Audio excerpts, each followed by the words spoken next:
大家好，其實咧，我唔係特別中意錄片，都唔係特別中意剪片。咁但係咧，我哋身邊有好多嘅朋友已經開始喺度問我，你去咗邊啊？你做咗啲咩？好似好玩咁喎。咁咧，我已經俾人問到有少少悶啦。咁所以就將手入變成一段片啦。咁如果你仲有興趣知道呢啲，就繼續問我。咁為咗方便啲，聽唔明廣東話嘅人咧，咁我就有用英文錄個旁白啦。咁如果你唔明嘅話，就唔該你睇字幕啦。Okay, so you probably know already, I'm here volunteering for 6 weeks in a botanic garden. It was a cattle ranch in the past, but the owner bought the place and regrowing everything. So it's actually a very meaningful activity. And as a volunteer, you are basically helping out with literally everything. Sometimes you're fertilizing the plants. It's actually a very hard job because you can't just pull compost onto the ground. You have to do different layers because the soil is very weak. What you're seeing now are a bunch of lemongrass. We have to cut it, choose the good ones, put into a machine, and get oil from it. Yes, that's the machine. That day I have been sitting in front of it for 3 hours and wait for the product to come out. So what I have to do was to turn off the machine every 1 to 2 minutes, let the water out and keep the oil, and then turn the machine on again. After sitting in front of this for 3 hours, I feel like I've smelled enough of lemongrass in my life already, and I'm still a little bit sick of it, to be honest. But anyway, it's something that you never get to do in Hong Kong, and I guess it's kind of like a once in a lifetime experience. So apart from this, there was a girl interning here. She studies agronomy in France, and she's doing some reforestation project here. So I was also helping out. I don't really know what she has to do, but she has to do different markers on the ground and record the trees, measure the diameters of the trees. I have no idea. Anyway, moving on. This is my favorite place. I call this yogurt place. As you can see, it is surrounded by lots of trees. So whenever I'm free, I'll just sit here, do nothing, or listening to music and enjoy the time of my life. I guess it's just impossible for me to find a place like this in Hong Kong or, I don't know, anywhere in Asia. So apart from trees, another thing that we have a lot is animals. So now let's take a look.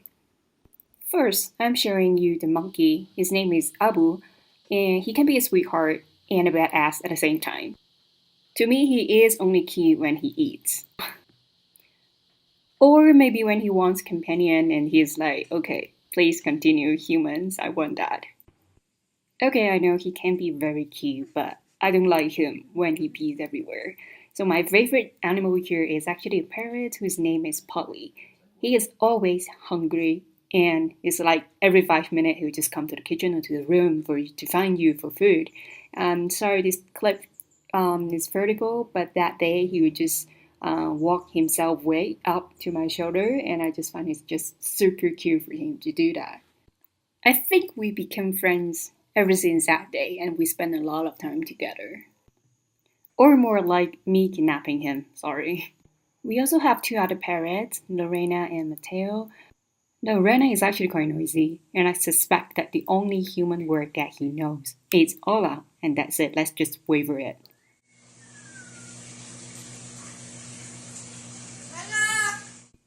Right, that's it. Sometimes he sings as well, like nobody knew where he learned the song from or what he was trying to say, but he just sings. I actually find it quite hilarious. Not sure how you think about it, but let's see.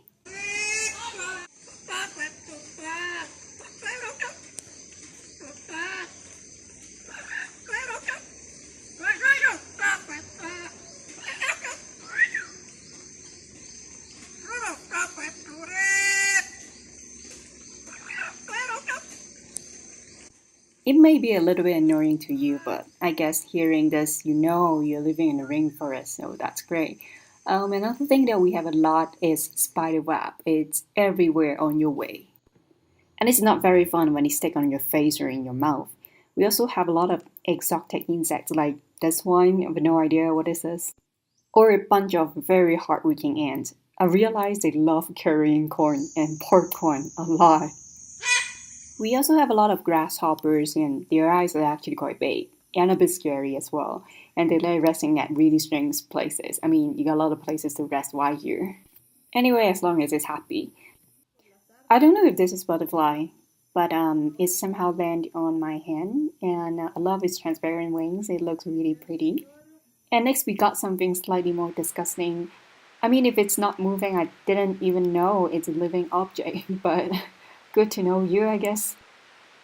I don't know what this is, so don't ask me.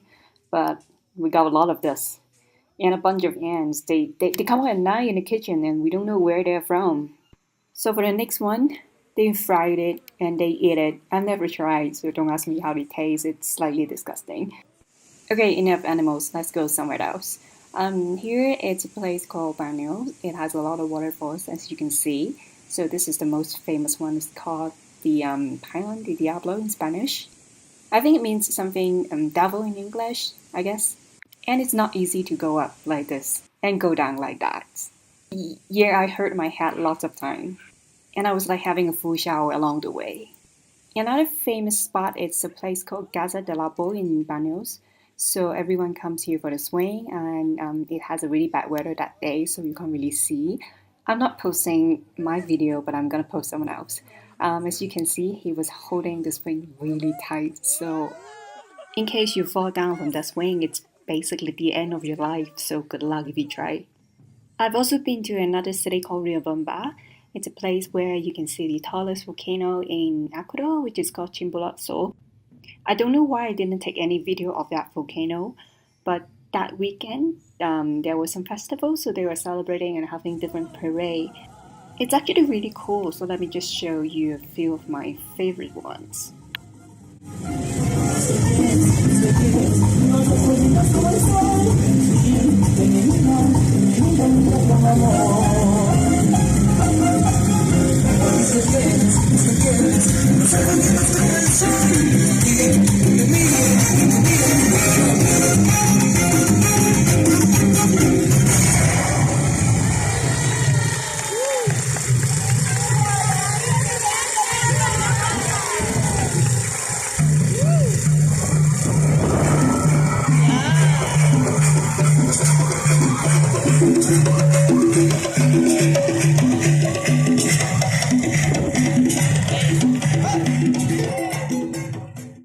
You also see a lot of street vendors in the parade, and they kind of form a part of parade as well. So this is quite Ecuadorian style, I guess. Okay, let's continue.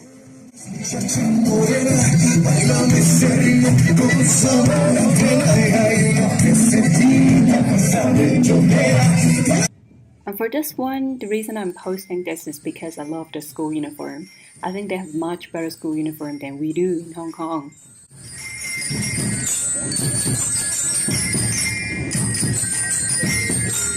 What I was thinking when I was watching this group was, it's actually quite awesome if I can still dress like this and dance on the street when I reach their age.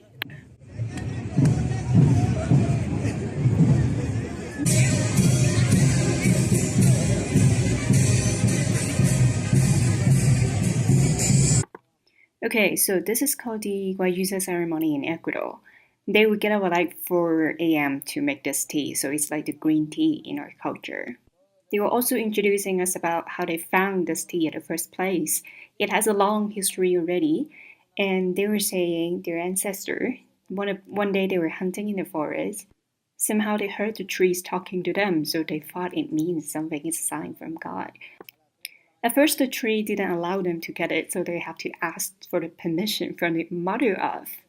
And I was asking then, why is it so significant? Like, you heard the trees talking to you, and why do you think it means something? And apparently, for these people, a communication with plants is a big thing. It's probably because they're surrounded by a lot of different plants, so they consider it something sacred.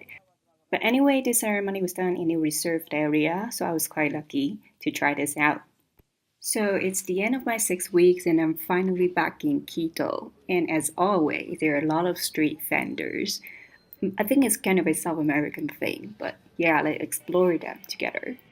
I came to the town on a Saturday, so that probably explains why there are a lot of people on the street. They do a lot of things. Street vendors, definitely one of them.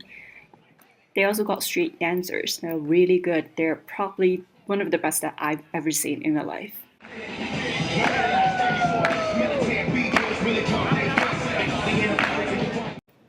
I think this place is called Plaza Independence.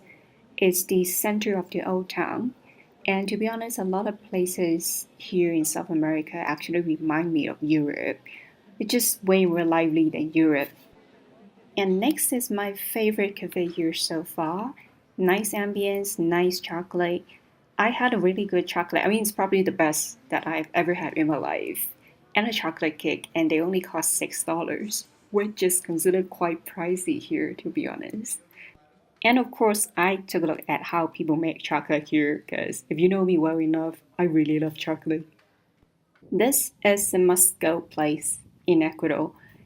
It's called the Mitad del Mundo in Spanish, which means the middle of the world, so it's the equator. But later on, I did a little bit of research and I found out that this place is actually not the equator, so if you're bringing a compass here to try it out, it's not working. In my second last day in Ecuador, I went to take the cable car. It was a sunny day, which I was quite blessed because it's always raining here. So if you take the cable car, it takes you up to over 4,000 meters high. So you can take a look at the whole Quito and of course the Andes as well. There are quite a few of volcanoes around here. One of the most famous one is called the Pichincha. So if you are physically capable enough, then you can hike for a few hours and then you will reach the edge of Pichincha. But of course, if you know me well enough, you know this is not for me. There are actually a lot more places that we're visiting here in Quito. But like I said at the beginning, I'm not very good at making video, nor do I like making video. So I think I kind of cover up everything that I would like to share. So if you realize, no matter what background you're from, whether you're an artist or a business student like me, or you're a scientist, you'll definitely learn something new in your journey in a new continent. Probably not just South America, but maybe Africa as well. So that's why I love traveling so much. Anyway, I hope you enjoyed the video and have a nice day.